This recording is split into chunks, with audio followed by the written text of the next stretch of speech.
Hi guys, कैसे हो।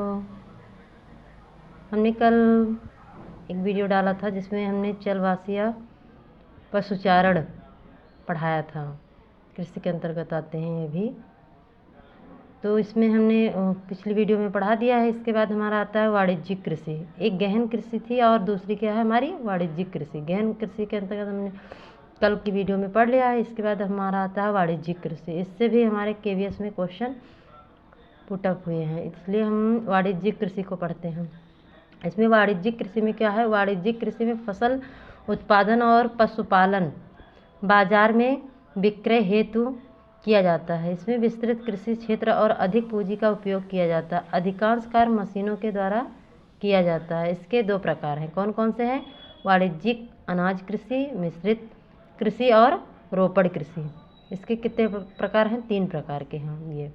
तो इसमें वाणिज्यिक कृषि के अंतर्गत वाणिज्यिक कृषि आप लोग को भी पता है कि वाणिज्यिक कृषि ऐसी कृषि जिसमें हम जिनका व्यापार कर सकें, मतलब बेच सकें, खरीद सकें, आयातित भी कर सकें, निर्यात भी कर सकते हैं।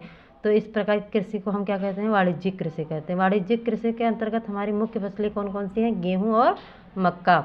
मुख्य क्षेत्र इसका क्या है, उत्तरी अमेरिका, यूरोप और एशिया के शीतोष्ण घास के मैदान। तो एशिया में ही हमारा भारत आता है। तो भारत के भी जो मानसूनी प्रदेश हैं वहाँ पर गेहूँ, मक्का इन सब की खेती की जाती है।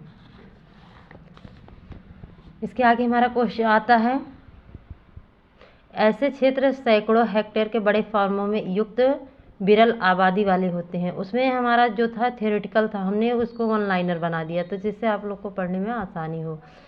इसके बाद हमारा तीसरा पॉइंट हुआ है, अत्यधिक ठंड वर्धन काल को बाधित करती हैं और केवल एक ही फसल उगाई जा सकती है। अधिक ठंड के कारण यहाँ पर एक ही फसलें उगाई जा सकती हैं। दूसरी हमारी आती है इसके प्रकार में, वाणिज्यिक कृषि के प्रकार में हमारा आता है मिश्रित कृषि। मिश्रित कृषि के अंतर्गत हमारा आता है, मिश्रित कृषि में भूमि का उपयोग भोजन व चारे की फसलें उगाने और पशुधन पालन के लिए किया जाता है। इसका प्रमुख क्षेत्र कौन सा है, यूरोप, पूर्वी संयुक्त राज्य अमेरिका, अर्जेंटीना, दक्षिण पूर्वी ऑस्ट्रेलिया, न्यूजीलैंड और दक्षिण अफ्रीका, ये इसके प्रचलित क्षेत्र हैं।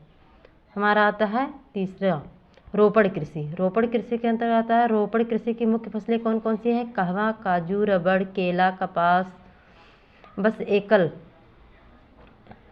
ही समय पर ये एक ही बार मौसम जैसे जो होता है 3-4 प्रकार के बोया जाता है, लेकिन इसमें एक ही प्रकार की कृषि एक ही किया जाता है। जैसे मिश्रित कृषि में हमारा 3 सीजनों में हम 3 चीज़ें गेहूँ, धान, मक्का, ये सब सारे बोए जा सकते हैं। जो रोपड़ कृषि होती है उसमें एक ही बार बस फसल को उगा सकते हैं। इस प्रकार की कृषि जो होती है वो परिवहन जाल के विकास की अनिवार्यता होती है। इसमें परिवहन की आवश्यकता होती है, एक स्थान से दूसरे स्थान पर इनको ले जाने के लिए।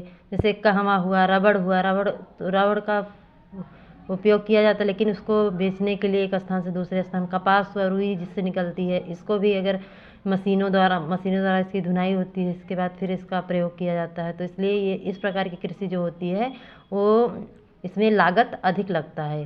तो इसमें एक स्थान से दूसरे स्थान पर एक कच्चे माल के रूप में उगाया जाता है। तो इसको अगर इसको कंपनियों तक पहुंचाने के लिए इसमें परिवहन की आवश्यकता अधिक होती है। इसके बाद ऐसे क्वेश्चन किया जा सकता है, किस प्रकार की कृषि में परिवहन जाल की आवश्यकता होती है, तो रोपड़ कृषि के अंतर्गत। इसकी मुख्य फसलें कौन सी हैं, उष्णकटिबंधीय।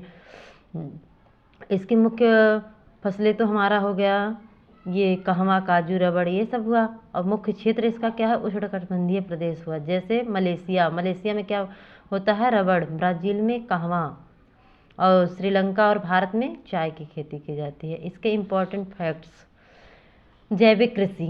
एक क्वेश्चन आप लोग को हर जगहों पे पूछा जा सकता है कि जैविक कृषि किस प्रकार की जाती है। इस प्रकार की कृषि में रासायनिक खादों के स्थान पर जैविक खाद और प्राकृतिक कीटनाशक का उपयोग किया जाता है। तो जैविक कृषि ऐसे पूछा जाता है कि किस प्रकार की कृषि में रासायनिक खादों का उपयोग नहीं किया जाता है, प्राकृतिक कीटनाशकों का या जैविक खादों का प्रयोग किया जाता है। तो ये जैविक कृषि के अंतर्गत आता है। इसमें फसलों का उत्पादन बढ़ाने के लिए कोई आनुवांशिक रूपांतरण नहीं किया जाता है। इसके बाद हमारे यहाँ स्थानांतरित कृषि जो है, इसको स्थानांतरित कृषि के को अनेक स्थानों पर अनेक नाम से जाना जाता है, जैसे झूमिंग कृषि। इसी स्थानांतरित कृषि को ही झूमिंग कृषि कहा जाता है। उत्तर पूर्वी भारत में मिल्पा मैक्सिको में कहा जाता है, रोका ब्राज़ील में कहा जाता है, लद्दाख में लद्दांग जो है वो मलेशिया में कहा जाता है। इसी स्थानांतरित कृषि के अनेक नाम हैं। तो यह एनसीईआरटी में एकदम मेंशन है इम्पॉर्टेंट फैक्ट्स के अंतर्गत, तो हमने आप लोग को इसको पढ़ा दिया है। तो इसमें आप लोग ये सबसे ज़्यादा इम्पॉर्टेंट है ये जैविक कृषि।